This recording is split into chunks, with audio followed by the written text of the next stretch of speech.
parallèle nous présenter notre introductif qui exposait déjà la situation préoccupante et alarmante des menaces qui pèsent sur la vie et la sécurité des journalistes et des défenseurs des droits humains en Azerbaïdjan.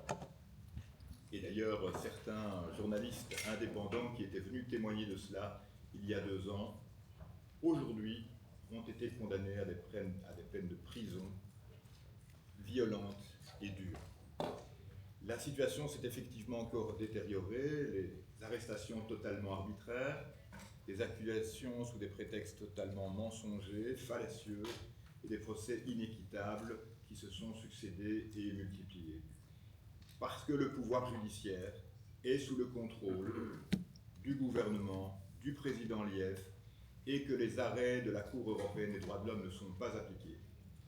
Je voudrais préciser les cas d'Ulvi Hassanli, réalisateur d'Abzas Media, condamné la semaine dernière à 9 ans de prison, et de Barous Samadov, chercheur, un scientifique, condamné cette semaine à 15 ans de prison pour trahison, qui illustre donc une instrumentalisation du droit pénal à des fins de répression politique.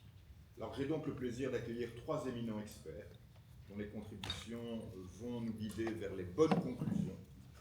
D'abord, Madame, vous m'excuserez peut-être pour la prononciation, Madame Arzu Geboulayeva, journaliste azerbaïdjanaise, très courageuse, vu le contexte politique et répressif en Azerbaïdjan. En raison de son travail, elle fait l'objet d'ailleurs de menaces répétées de la part de ce pays qui l'ont contrainte à l'exil, mais il faut savoir aussi que l'Azerbaïdjan continue à poursuivre dans les pays tiers les journalistes en exil, les menace également, voire menace les familles qui sont restées en Azerbaïdjan. Donc c'est totalement affreux. Mr. Toby Collis est avocat spécialisé en droit international et en droit international des droits de l'homme. Il exerce au sein de l'European Human Rights Advocacy Center, un centre tout à fait indépendant de défense des droits humains et qui joue un rôle clé, vraiment clé dans la défense des défenseurs des droits humains en Azerbaïdjan. Et enfin, last but not least, j'ai le plaisir d'accueillir un compatriote, M. Ricardo Gutiérrez, secrétaire général de la Fédération européenne des journalistes. Et en février dernier, il a livré et condamné les dernières mesures des autorités azerbaïdjanaises qui visent à renforcer le contrôle de l'espace informationnel et appeler à la libération immédiate des journalistes qui y sont détenus.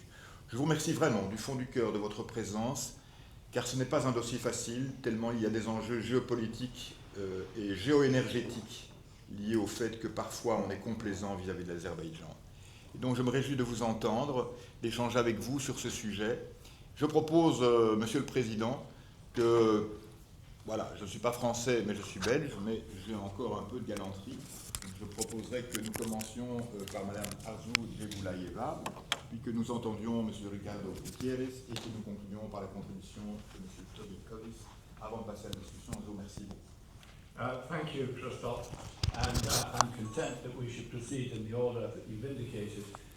Could I advise the experts that you each have about 12 minutes to address us, and again, we're most grateful for you being here, and we look forward to your addresses. Ms. Gubalayeva, again, excuse my pronunciation as well, please would you like to begin? Thank you so much. Thank you. Thank you for having me, and good morning. 2 years ago, I was in this very building with Ulvi Hassanli, director of Avropa Media. We came here to brief you on developments in Azerbaijan. I began that speech with a very simple question. Why should you care? Why should anyone care? Today, I return to ask the same question, but this time, I do so alone. Ulvi Hassanli, my co-panelist then, is in prison now, as was mentioned just now. 9 years. That's the sentence handed to him just last week. He joins a growing list of journalists and activists in Azerbaijan who dared to tell the truth and paid for it with their freedom.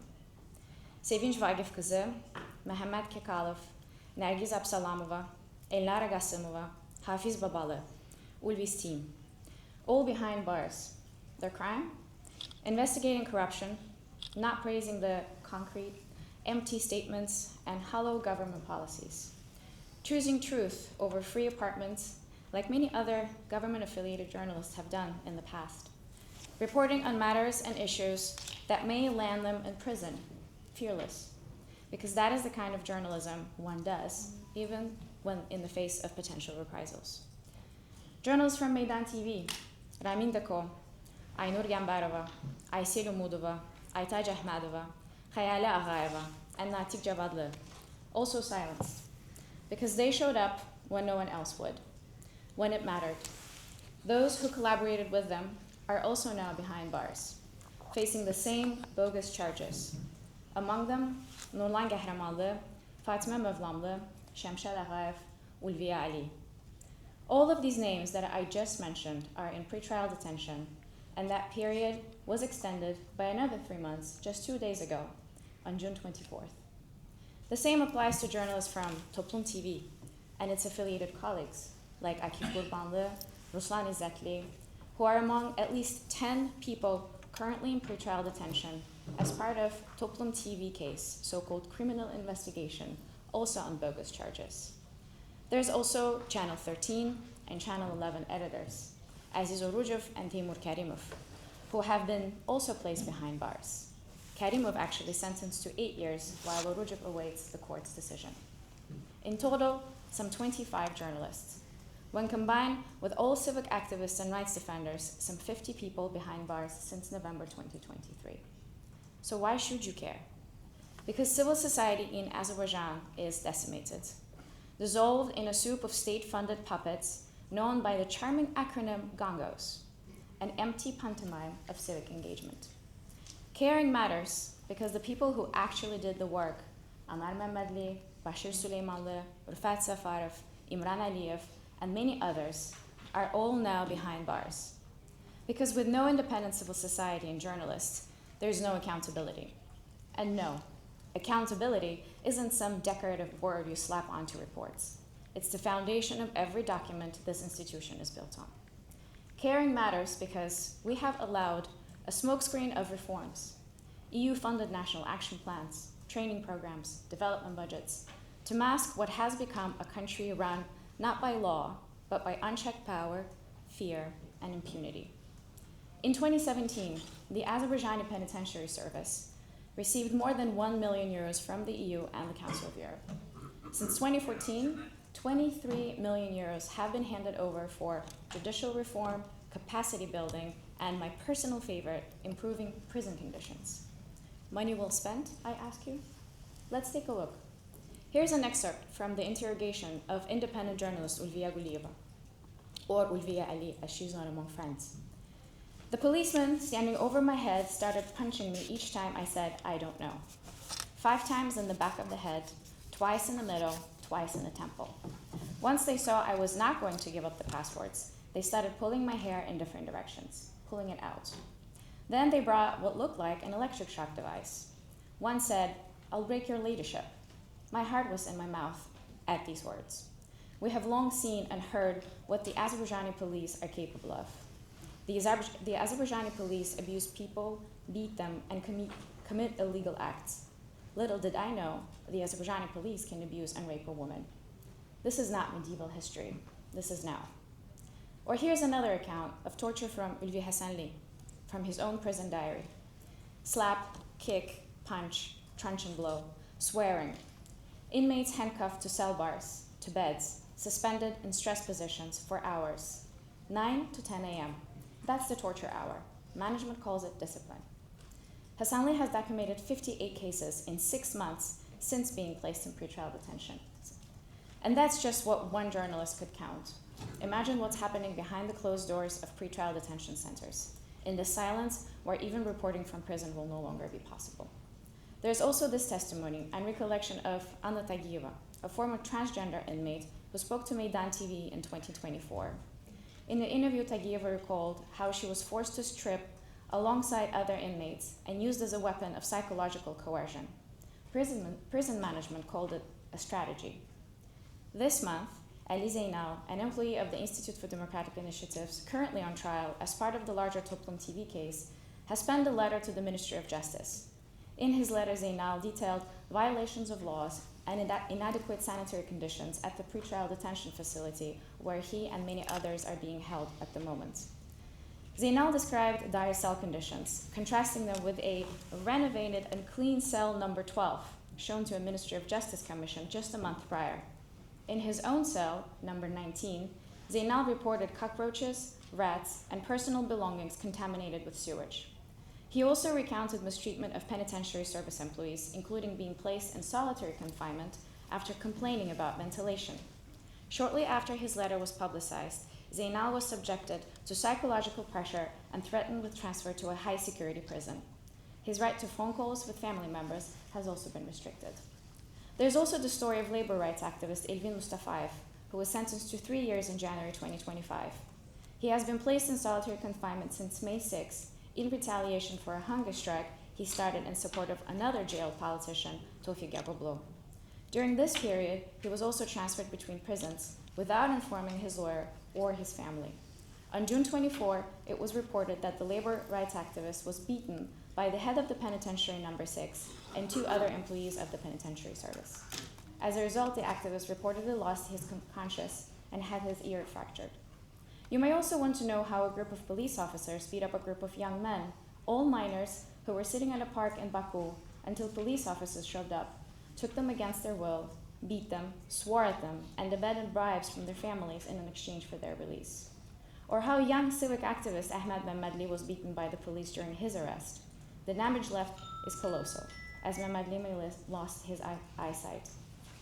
Yet in February of this year, while these abuses were taking place, officials from the Azerbaijani government sat with representatives of the Council of Europe to celebrate achievements, plan next steps, and reaffirm the alignment with European values.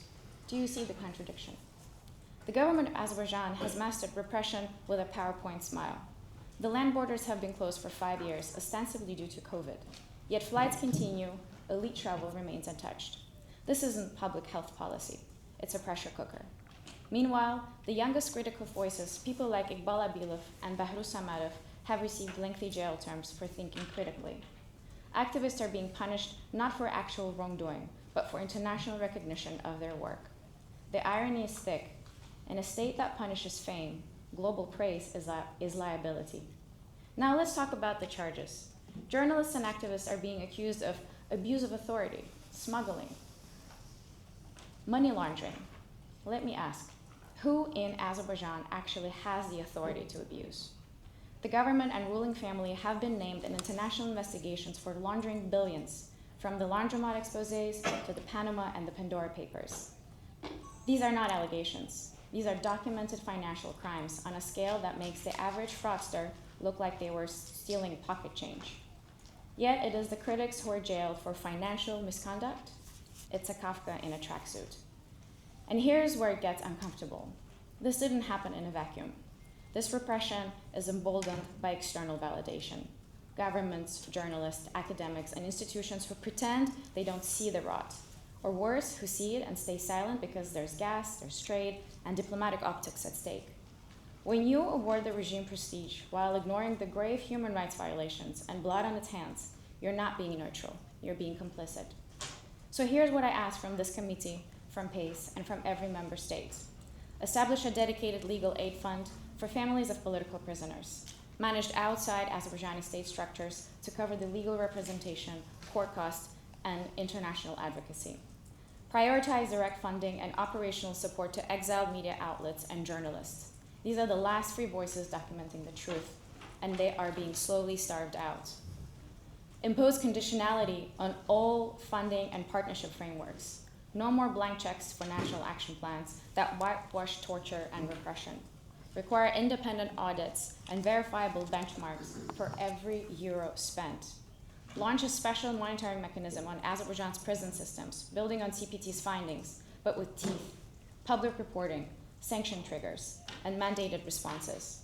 Combat reputation laundering by investigating and naming European and international actors who aid and abet the Azerbaijani government's propaganda machine, whether through paid media, fake civil society platforms, or co-opted academic work. There may soon be no one left in Azerbaijan to write these stories, to document these abuses, to bear witness. You care because silence makes you an accessory. You care because your signatures are on the very documents used to fund this regime. You care because the next Ulvi, Sevinç, Aysel, Aytaç, Ramin, Bahruz, and countless others are already being watched, already being followed, already being threatened. Care because the values of this institution demand it. And because the question is no longer, why should you care? It's, what will you do now that you know? Thank you. Thank you, Ms. Gable, Eva. And could I then invite Mr. Gutierrez to address us? I think you may want to use presentation. Thank you very much.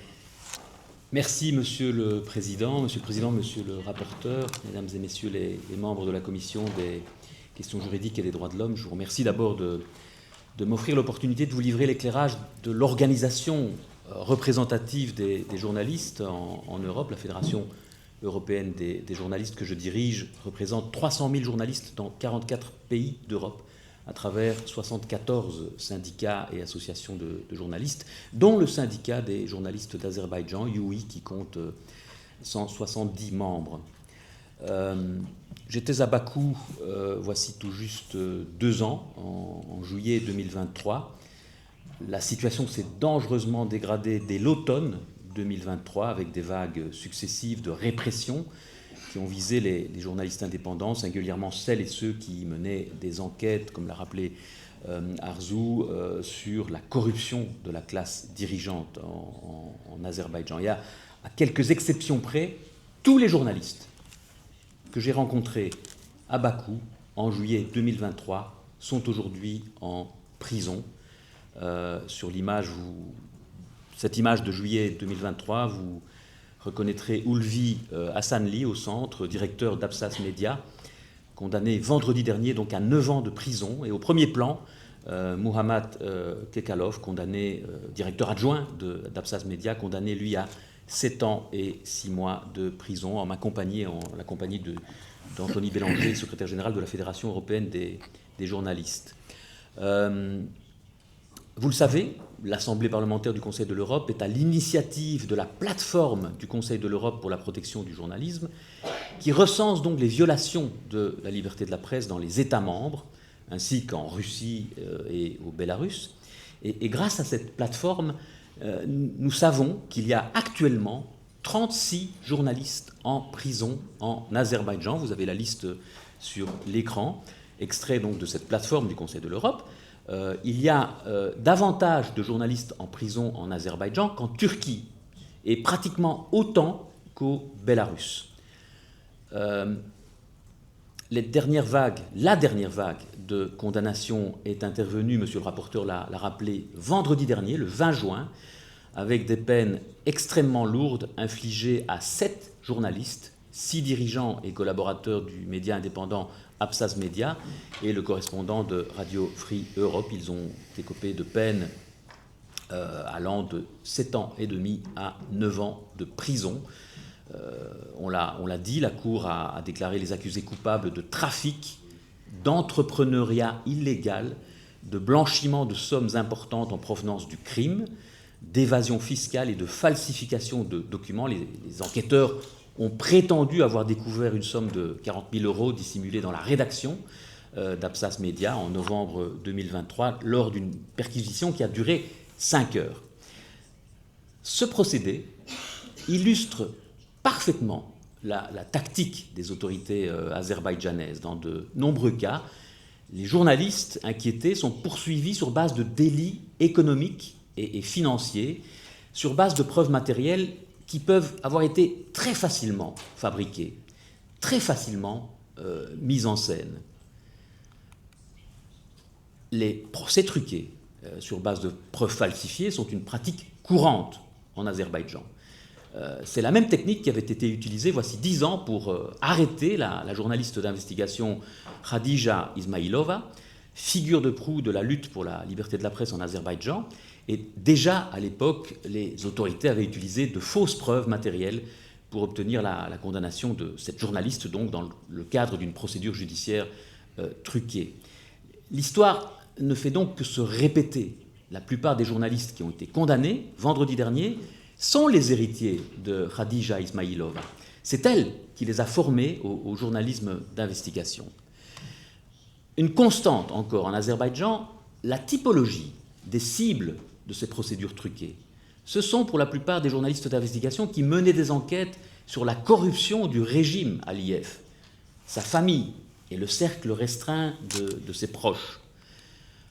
Les vagues successives de répression ciblent tous les médias indépendants qui tentent d'assumer leur mission de chien de garde de la démocratie en Azerbaïdjan. Après Absaz Media fin 2023, la répression s'est abattue sur Toplum TV en mars 2024, puis Meydan TV en décembre 2024, puis la chaîne Canal 13, dont le directeur a été condamné à 2 ans de prison en février dernier.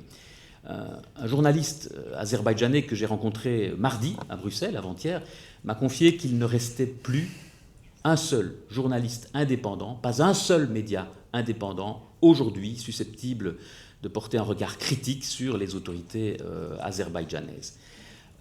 La répression massive a donc cet effet implacable, un réflexe d'autocensure qui fait taire tout journaliste actif aujourd'hui en Azerbaïdjan. Je ne vous livre pas ici que des impressions personnelles. Ces faits sont documentés de manière précise, encore une fois par la plateforme du Conseil de l'Europe. Elle recense, concernant l'Azerbaïdjan, 74 alertes depuis 2015, dont un meurtre de journaliste, Rassim Aliyev, un journaliste âgé de 30 ans battu à mort en 2015, et 2 cas d'impunité pour meurtre, l'assassinat d'Elmar Husseynov en 2005 et celui de Rafik Taghi en 2011. Dans les 2 cas, l'État azerbaïdjanais a fait l'objet d'une condamnation par la Cour européenne des droits de l'homme au motif que les autorités azerbaïdjanaises ont failli à protéger le droit à la vie de ces 2 journalistes qui avaient fait l'objet de multiples menaces. Sur les 74 violations de la liberté de la presse recensées par la plateforme du Conseil de l'Europe en Azerbaïdjan ces 10 dernières années, 50 sur 74, portent sur des cas de détention et d'emprisonnement de journalistes. Donc pratiquement 7 cas sur 10 signalés sur la plateforme sont des cas d'emprisonnement et de détention. C'est un record européen. Aucun autre pays membre du Conseil de l'Europe n'affiche un recours aussi intensif au cachot et à la prison pour faire taire les journalistes. Nous constatons aussi que beaucoup de journalistes incarcérés témoignent de mauvais traitements, voire d'actes de torture, comme l'a signalé, comme l'a rappelé ma consoeur Arzou. L'État azerbaïdjanais, vous pouvez voir ça sur l'affiche, sur la dia qui se présente à vous actuellement, l'État affiche son large mépris pour la plateforme du Conseil de l'Europe. 84% des alertes actives concernant l'Azerbaïdjan, dont une majorité de cas de détention et d'emprisonnement, donc, restent sans réponse de la part des autorités. Vous savez que le but de cette plateforme est de faire interagir les États, de leur permettre de donner des réponses à des situations de violation de la presse dénoncées par une série d'organisations. Ici, il y a un mépris total. L'État, simplement, ne tient absolument pas compte de ces alertes et n'y donne aucune suite. Le régime est aussi connu pour sa capacité à réprimer les dissidents en exil, par-delà les frontières. Le 29 septembre 2024, le blogueur Vidadi İsqəndərlini a été poignardé à son domicile, à Mulhouse, en France. Ancien procureur, il était réfugié en France depuis 2017. Son compte YouTube comptait 50 000 abonnés. Régulièrement, il y dénonçait les faits et gestes d'Ilham Aliyev. Sa disparition a toutes les apparences d'un assassinat politique qui pourrait avoir été organisé par la sécurité de l'État, la DTX, et par le renseignement extérieur azerbaïdjanais, le XKX. Cette hypothèse est en tout cas formulée par la DGSI française. Ce n'est pas une extrapolation de ma part, ce sont des hypothèses formulées par les services de renseignement français. Peu avant les faits, peu avant son assassinat, il avait été menacé à plusieurs reprises par le journal Iki Sahil, qui a été fondé par la compagnie pétrolière nationale azerbaïdjanaise. Le journal avait appelé à une punition très sévère, je cite, de ce traître, je cite, accusé d'être financé par le lobby arménien, je cite à nouveau. La répression n'a donc pas de frontières, mais c'est évidemment dans le pays qu'elle s'exprime avec le plus de force, de vigueur, surtout depuis la victoire azerbaïdjanaise dans le Haut-Karabakh en 2023, le régime en est sorti renforcé, presque légitimé, et une chape de plomb s'est littéralement abattue sur le pays. Lundi de cette semaine, donc il y a quelques jours, l'Organisation de défense de la liberté d'expression, article 19, a publié son rapport Global Expression, qui classe les pays du monde entier selon l'état de la liberté d'expression. Et parmi les pays membres du Conseil de l'Europe, l'Azerbaïdjan est classé en dernière position, derrière la Turquie. Seuls 4 pays sont plus mal classés dans la région que l'Azerbaïdjan, dans la zone englobant l'Europe et l'Asie centrale: la Russie, le Tadjikistan, le Turkménistan et le Bélarus. Le régime du président Aliyev ne réprime donc pas seulement les journalistes, hein, c'est tout un peuple qui est privé de son droit fondamental à la liberté d'expression. Alors, un tel comportement devrait mettre le régime de M. Aliyev au banc des nations européennes. Ce n'est malheureusement pas le cas. Et je peux vous dire que c'est un motif d'énorme frustration pour nos consoeurs et nos confrères en Azerbaïdjan.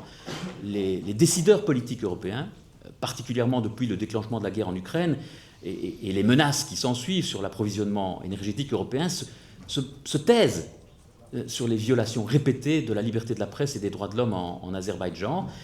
Et en se taisant, ils encouragent la répression en cours. Ils sont en quelque sorte complices de la répression en cours. Je vous invite à lire le discours de la vice-présidente de la Commission européenne, Kaja Kallas, lors de sa visite à Bakou, le 25 avril. Voici tout juste 2 mois. Madame Kallas a décrit l'Azerbaïdjan comme un partenaire apprécié de l'Union européenne.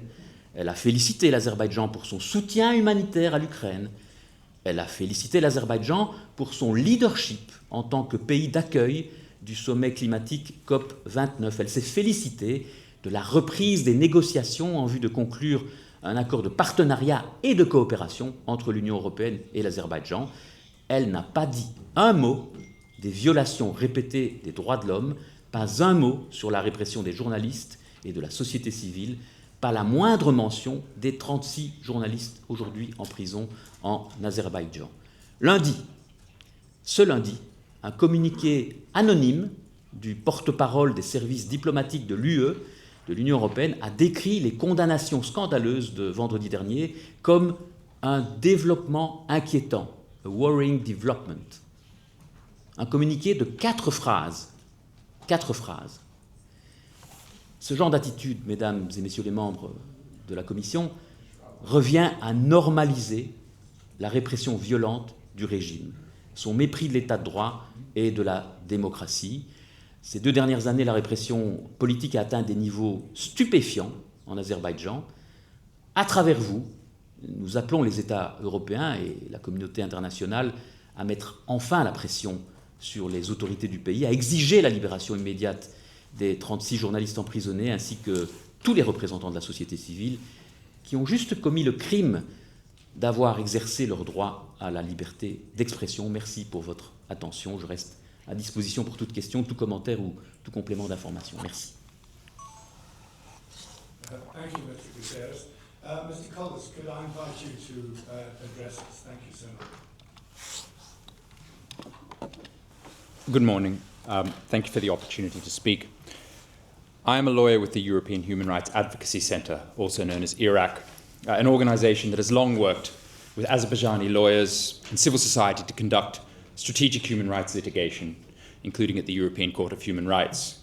We have represented recent detainees Ana Mamadli and Gubadi Badoglu, victims of Pegasus surveillance software in Azerbaijan, lawyers defamed and disbarred, and victims of the 2014 crackdown, including Rasul Jafarov and Intigam Aliyev.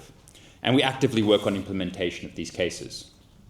In this discussion, I wish to first detail the current crackdown against journalists and human rights defenders, demonstrating that these recent criminal cases are both baseless and a direct consequence of the repressive regulatory environment in Azerbaijan that forces independent journalism and human rights advocacy underground.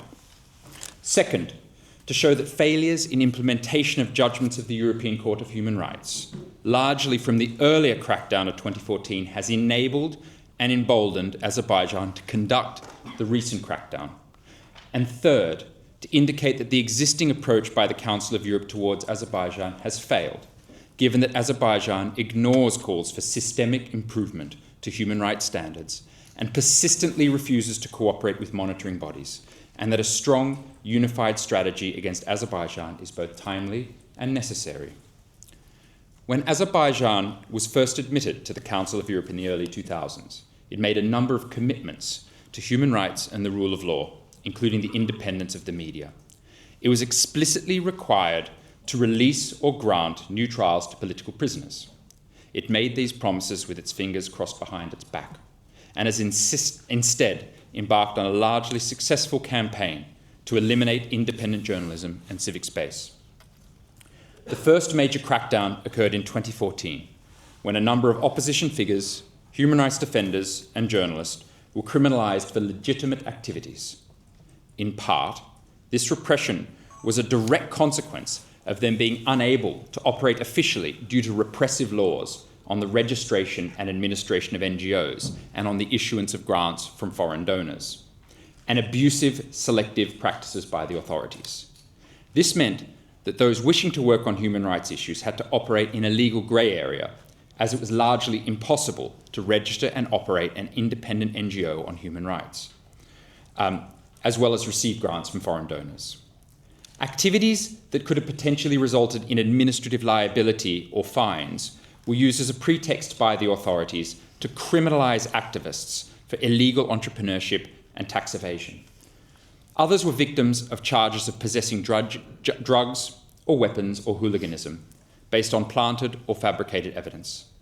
Their detention and convictions resulted in a number of judgments of the European Court of Human Rights, which not only found their detentions were arbitrary, but were aimed at silencing and punishing them for their activities in the area of human rights, and were, I quote, part of a pattern of arbitrary arrest and detention of government critics, civil society activists, and human rights defenders through retaliatory prosecutions and misuse of criminal law in defiance of the rule of law.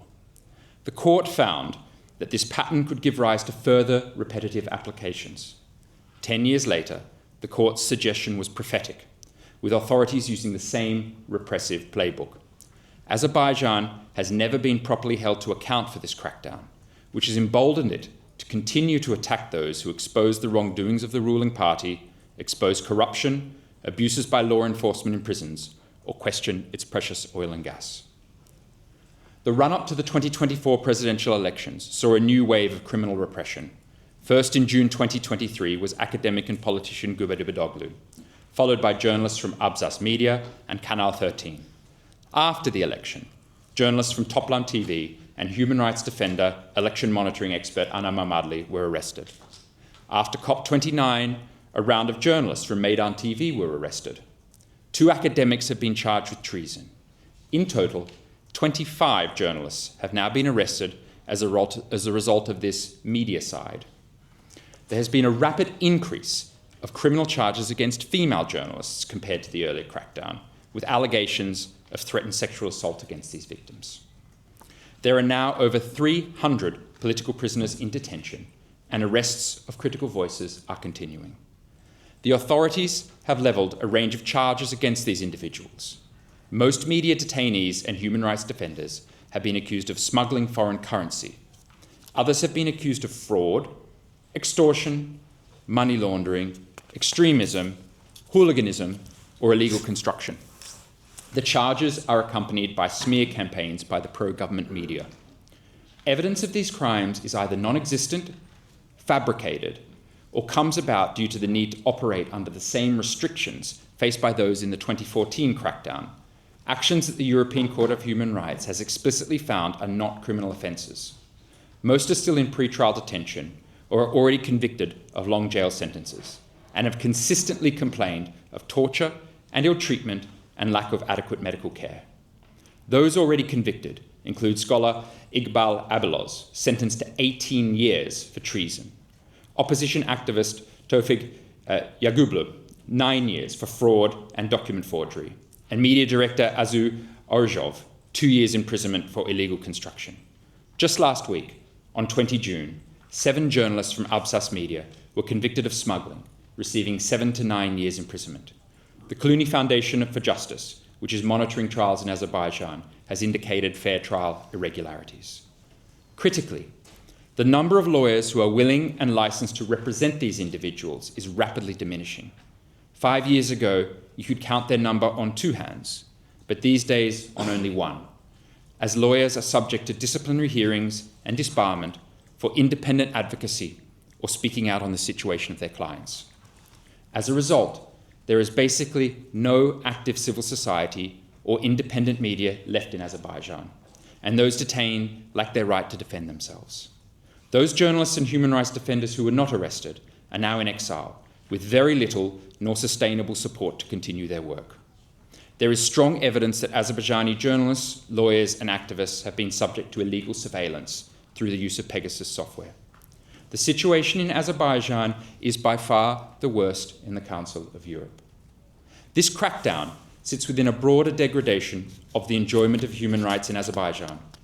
Much of the repression is towards civil society, but discrimination is also faced by LGBTQI persons, who not only face similar restrictions in registering their NGOs, but suffer ill treatment, arbitrary detention, and discrimination.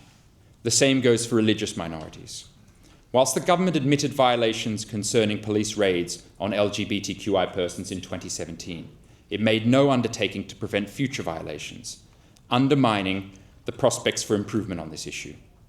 A new media law in 2022, criticised by the Venice Commission, forces the media to essentially face the same repression as NGOs, in that it enables the state to control which media is allowed to operate. Similar restrictive laws in 2022 concern political parties. Many of these issues have been the subject of European Court of Human Rights judgments, which are now in the process of implementation. Azerbaijan has largely shown strategic disengagement with the process. 2 particular group of cases are directly connected to the current crackdown. On the Mamadli group of cases, which concern the arbitrary use of criminal law to persecute journalists and human rights defenders, 7 convictions have yet to be quashed, despite an explicit requirement to do so by the Committee of Ministers. The government has shown no political will to exonerate these victims. This has real consequences. In particular, Anna Mamadli's recent pre-trial detention took account that he was a convict due to the fact that his original conviction, which forms part of these group of cases, has yet to be overturned. As a result, he faces a much longer imprisonment. Whilst the Committee of Ministers deeply deplores the situation at every DH meeting, it does little more than urge the authorities to remedy it. To prevent these violations from happening in the future, the committee has called for reform on the independence of the judiciary to ensure that it cannot form part of the apparatus of persecution. However, apart from piecemeal reforms, the Azerbaijani judiciary remains pliant. On the Ramazanova group of cases, which concerns the restrictive NGOs, which has directly led to the criminal charges faced by both those in the 2014 and recent crackdowns, the committee has only classified these cases under standard supervision, meaning that it does not subject the issue to thorough or satisfactory scrutiny. These issues are directly linked to the current crackdown. If both of these group of cases were effectively implemented by Azerbaijan, then the recent crackdown could not have occurred. As such, the crackdown has come about, in part, due to the failure of the Council of Europe's implementation mechanism. Azerbaijan is no longer participating in the implementation process, and any dialogue is one-sided.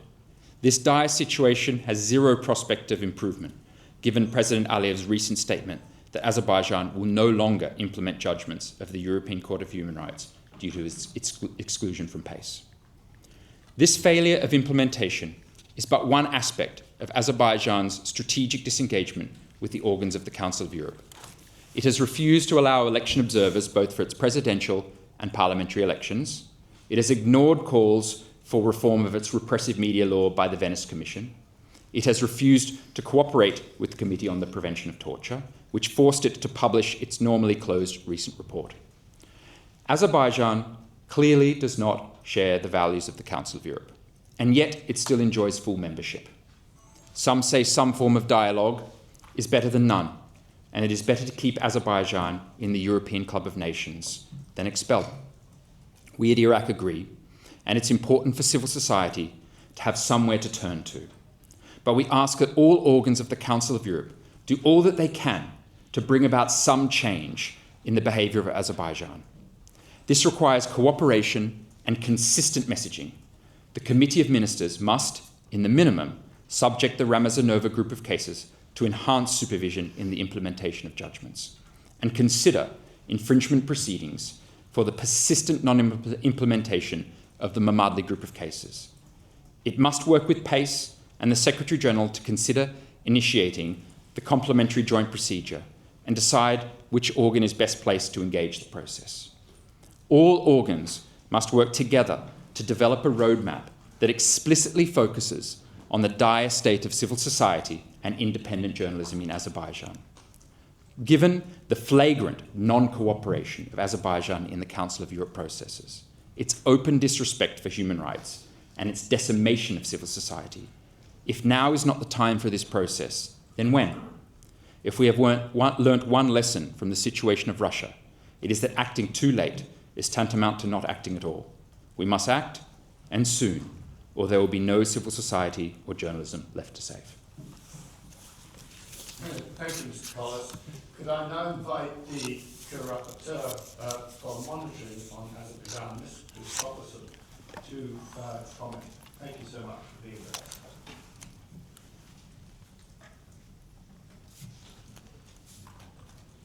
Thank you, Mr. Chair, and dear colleagues and dear experts.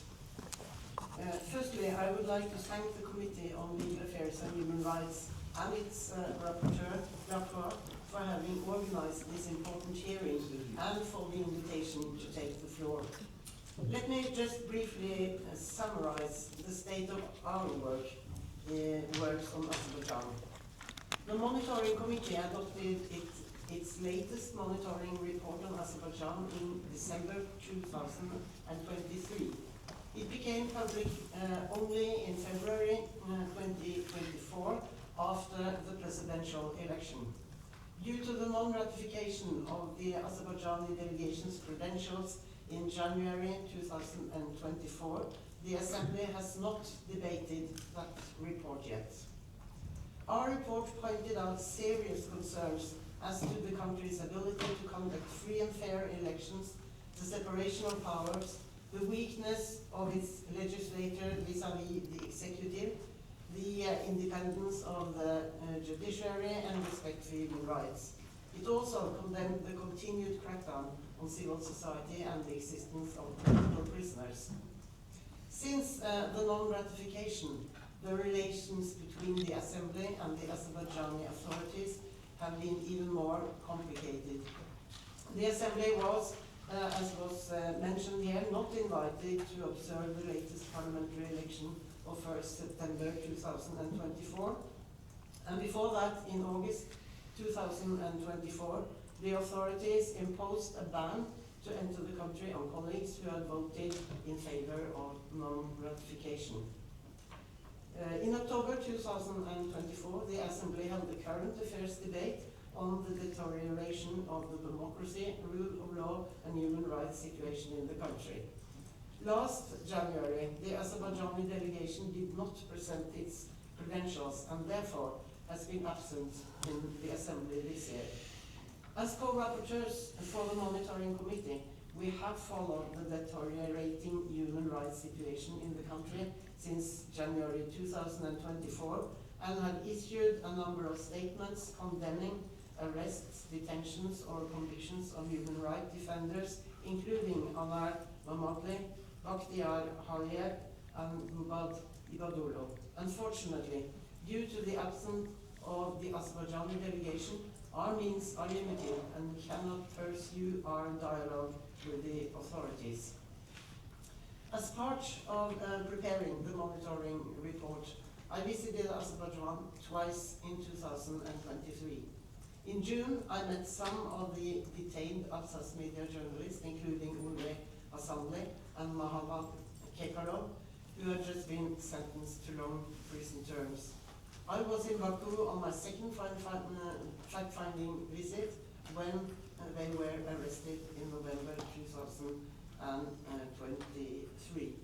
I got the impression then that a new wave of crackdown on civil society and independent journalists was starting, and that the authorities were reluctant to cooperate with us on issues concerning political prisoners, and unfortunately, I was not wrong. 2 days ago, I received updated information from Amnesty International, as has been mentioned already, on the 20th of June, the Baku Court of Serious Crimes sentenced 7 media workers affiliated with the independent investigative outlet Absas Media, including director Ulve Hasanli, editor-in-chief Sevinç Vagif, investigative journalist Hafiz Babali, reporters Nargis Absalamova and Lara Gazimova, translator Muhammad Kekalov, and economist and Radio Free Europe correspondent Faril Meralizadeh, to prison terms ranging from 7.5 to 9 years. The charges included currency smuggling, money laundering, tax evasion, and forgery of documents. Their prosecution and imprisonment are widely believed to be in retaliation for the media organization's investigations into corruption among President Aliyev's family and inner circle. Hasanli reported about widespread torture, echoing the CPT statement last summer. 4 of the journalists have complained officially regarding physical abuse and inhumane treatment they have faced in custody. Amnesty International estimates that at least 25 journalists are currently imprisoned in the country. You mentioned 36. Even if it's 25 or 36, it is the highest number of imprisoned media workers held on politically motivated charges since Azerbaijan joined the Council of Europe in 2001. And to conclude, the recent developments concerning the convictions of journalists and human rights defenders like Varul Samalov and Iqbal Abelov follow the pattern of ongoing crackdown on civil society and are very deplorable. And we strongly support the work of Mr. Lacroix and are looking forward to his final report. We remain at his disposal for any exchange of information or updates if need be. Thank you for your attention. Thank you, Mr. Gustafsson. And could I invite colleagues, if they wish to make short observations or questions, to do so. And perhaps Mr. Zingeris, as General Rapporteur on the situation of human rights defenders, you might wish to make some comment. Thank you. Yes.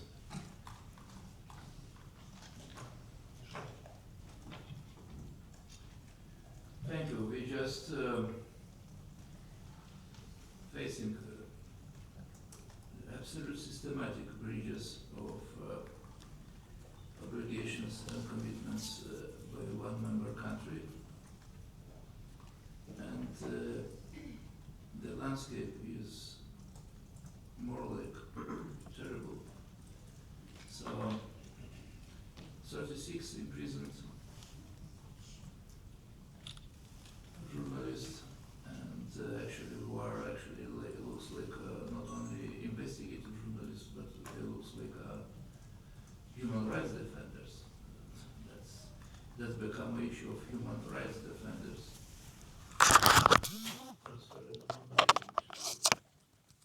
Even basic issue of this house, issue of to defend human rights, and we should defend human rights in those areas. I think we should make together using the platform for journalism, but make final idea to finalize it here to have in this house summit for human rights defenders and whistleblowers with the focus on such breaches of obligations of member states. And not having parliamentary assembly delegation from Azerbaijan, we should not wait that they will be probably back, but do our steps, our strategic steps. We are not executive body we are a parliamentary body, but we should use all our resources to focus on such most probably horrible case among all members of Council of Europe. So, but coming back, my small tiny question, it looks like waving with the flag from the sinking ship, but about human rights defenders issue in Azerbaijan, but about visits. Just my colleague mentioned that visits to jails, to the places of where the people are arrested and detained. Those 36 heroes from human rights means now in jail. My question will be about visits. What do you think, friends, can be encourage other organizations to visit them and to now, until we will do major things, to make visits one after separate, including all our power from all our level of our organizations, including probably all NGOs who are related to us, simply to making huge number of visits, turning the attention to the government that they are on the permanent spotlight. That will be my question to you, talking about probably quick action from our side. Thank you, Mr. Zingaris. I think in light of the time available, Mr. Vlasenko, do you have a short observation or question? Yeah, And then Mr. Espan. I will try to be very short. You see, the relationship between the Azerbaijan and this assembly is worsening. On the one hand, Azerbaijan is enjoying its membership in the Committee of Ministers and using all the privileges granted by that, and just ignoring the assembly. But I would say not even ignoring, but attacking the assembly, because we know, as a rapporteur for the limitation for travel for the members of the assembly, I could state that there's a travel ban for 77 members of the assembly to Azerbaijan, and we have an absolutely ugly example when our fellow colleague from Switzerland was, just as he said, I was thrown out from the country with no passport, and they just received my passport somewhere in Turkey. So that was absolutely ugly, and as you know, maybe even the president of this assembly, Theodoros Rousseau, is on a blacklist, which is absolutely unacceptable. And I think, as Mr. Tobikoli said, we should make a decision. I'm not calling for expelling Azerbaijan, but I think that we are on the border of making the decision, because it is not fair to have immunities and privileges in the Committee of Ministers and just attacking the second body of this organization. So we should decide what to do, and this decision will be not easy for all of us, but we should find it somehow. Thank you, Mr. Vlasenko. Mr. Hispan. Thank you, Mr. Chair. I want to congratulate Emanuelis for having this very important hearing. Also, I underline everything that my colleague Mr. Vlasenko has said. I'm one of the members in this practice. And of course, that I think a lot about the question of the joint procedure and the question of that Azerbaijan just want to be at the Council of Ministers and not accomplish the decision of the European Court of Human Rights, and neither, of course, being in the base. You have proposed a very clear path, the joint procedure, and it's clear that with this path, the final decision will be the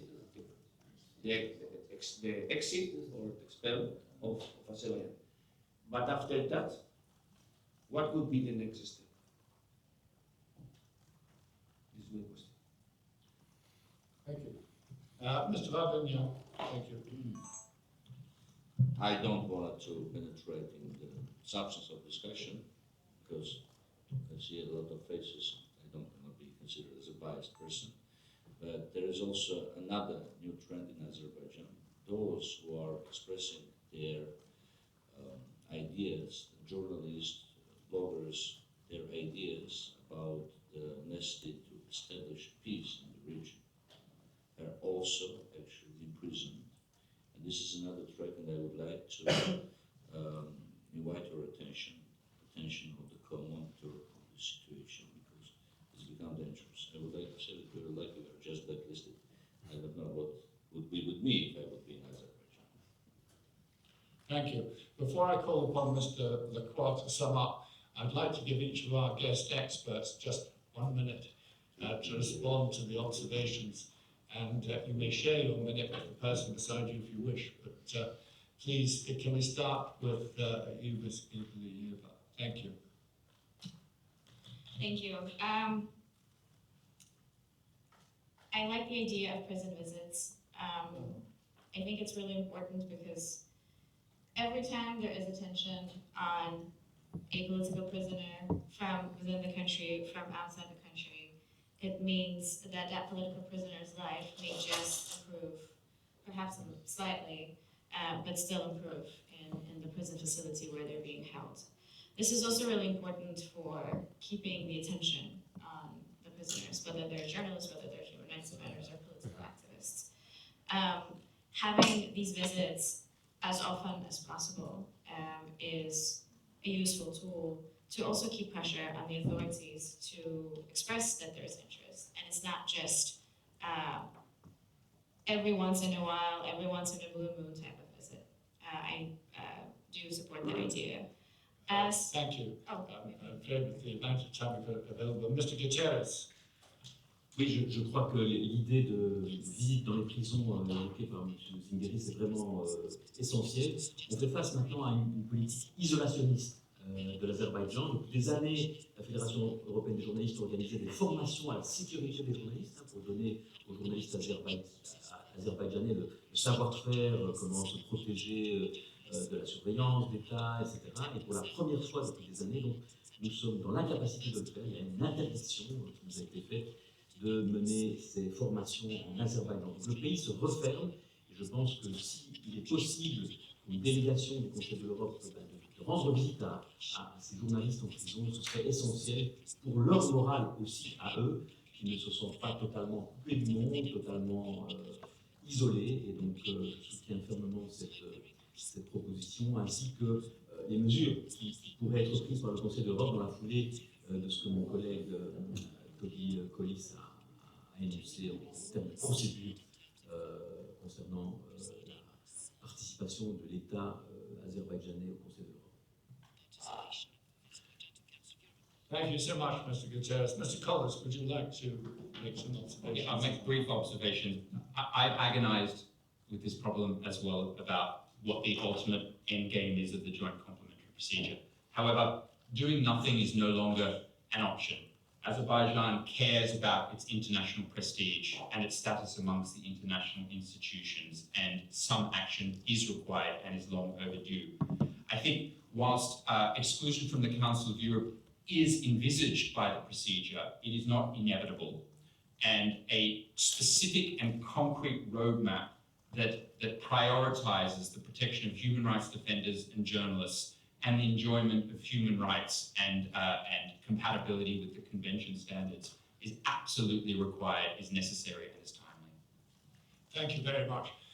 Christophe, could I invite you to sum up for us? Thank you so much. Merci beaucoup, Monsieur le Président. Merci aux membres qui ont fait des propositions très intéressantes. Et merci également à nos trois intervenants qui ont non seulement dénoncé, mais ont fait aussi des propositions d'intérêt constructif. Moi, je relèverai 4 ou 5 éléments, Monsieur le Président, si vous me permettez. Tout d'abord, vous dire, comme d'autres collègues, je fais partie de cette fameuse liste noire, parce que j'ai voté cette résolution. Donc, malgré mes efforts, je ne pourrais pas aller en Azerbaïdjan. Si quelqu'un veut me remplacer, il est le bienvenu. Deuxième élément, c'est que je vais vous citer le Washington Post en 2013 qui révélait que les résultats des élections en Azerbaïdjan avaient été dévoilés la veille des élections par maladresse sur Internet. Donc, je veux dire que les élections déjà en 2013 étaient largement manipulées. Nous avons donc un État membre du Conseil de l'Europe où il n'y a plus aucun journaliste indépendant sur place. Je crois que c'est le seul pays actuellement de Conseil de l'Europe où il n'y a plus un seul journaliste indépendant sur place. Ça, c'est une fameuse alerte et je crois que ça nous fait réfléchir et nous fait réfléchir à agir. Il y a quelques années, il y a 2 ans, nous avions confié, parce que j'aime pointer les responsabilités en notre sein aussi, nous avions confié la présidence de la sous-commission des droits de l'homme à un représentant de l'Azerbaïdjan.